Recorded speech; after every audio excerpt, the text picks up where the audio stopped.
This is part 2 of Cy-Fair ISD General Counsel Marnie Collins Sims' statement regarding the newly proposed library materials policy. If you haven't watched part 1, go to my profile, find it. But I'm going to actually play what she said again because I really think it bears highlighting. None of us are infallible. Only one perfect person, and he got nailed to a cross. So Marnie, can I add something real quick? First, before I get into like the meat and potatoes here, I just have to highlight like what is that weird fundy baby voice thing she does at the end? And he got nailed to a cross.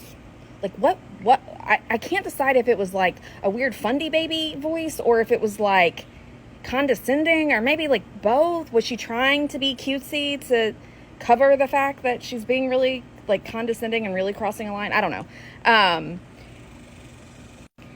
Much more importantly is what Marnie Collins Sims is actually saying about our librarians and about our board of trustees. She's making the argument here that the ultimate power to determine what library materials are included in our district or excluded in our district must fall in the hands and only in the hands of our board of trustees. And her rationale for that argument is that, well, our librarians aren't perfect. They're not infallible. Our librarians, who are highly trained, highly qualified, hold advanced degrees in library science, whom, at least ostensibly, the district has hired to do the job of a librarian, that they can't be trusted to do their jobs well, competently. But that our board of trustees can, without any training or qualifications or certifications, that those 7, really 6, because there's one lone sane member, Julie Heinemann. The other 6 of them are all Christian nationalist extremists. But that we should trust them to make that decision, which implies that Marnie Collins Sims believes that they are infallible, which is ridiculous. And I was so put off and just like astounded by what she said. And set aside, like, prove it. Prove that Jesus is real and he was the infallible Son of God. Prove it. Prove that in such a way that it would stand up in a court of law, Marnie. And prove that your statement and that using that rationale to create district policy does not violate the Constitution, does not violate the separation of church and state. Prove that, Marnie. I was just like flabbergasted. I could not believe that those words actually came out of her mouth. And she was condescending, she was rude, she was unprofessional. She's usually on the receiving end of that. But she was the giver of it last night. And after watching last night's meeting, I just was like, I could not even. And so I sent her an email.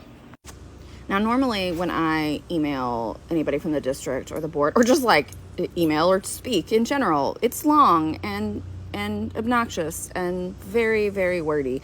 But I was so stunned by Marnie's words and actions last night that like this was all I felt like I needed to say. And really all I could fathom to say was shame on you. To which she replied, I have no idea what you're talking about, but if you would like to have a conversation with me, you're welcome to call me. No thanks. I said, I don't need to call you. And basically, like, I know that you know what I'm talking about. And, you know, I've been giving her the benefit of the doubt lately. There's a long history of me not agreeing with a lot of our general counsel's guidance. But I've really been giving her the benefit of the doubt. And if she could hear some of the conversations I've been having with other community members of like, well, slow down, let's like, maybe there's a legit reason. And then she pulls that at our work session. So I just said, you know what, like now we know where you stand without question. And she has this long reply, which is also her way, you know, attorney and all. She always has like a long, windy, convoluted response. And you can pause to read this, and this is actually not her full response, but what really stood out to me is the part highlighted in green. I'm not sure exactly what you're trying to convey regarding your comment that the community now knows where I stand, because my role does not include the luxury of a personal opinion. Are you kidding me, Marnie? Does not include the luxury of a personal opinion. Okay. Your comment about Jesus last night is most definitely the luxury of personal opinion. Because unless you can prove it, your belief in Jesus as infallible is your personal opinion and does not have a place in a public school district policy.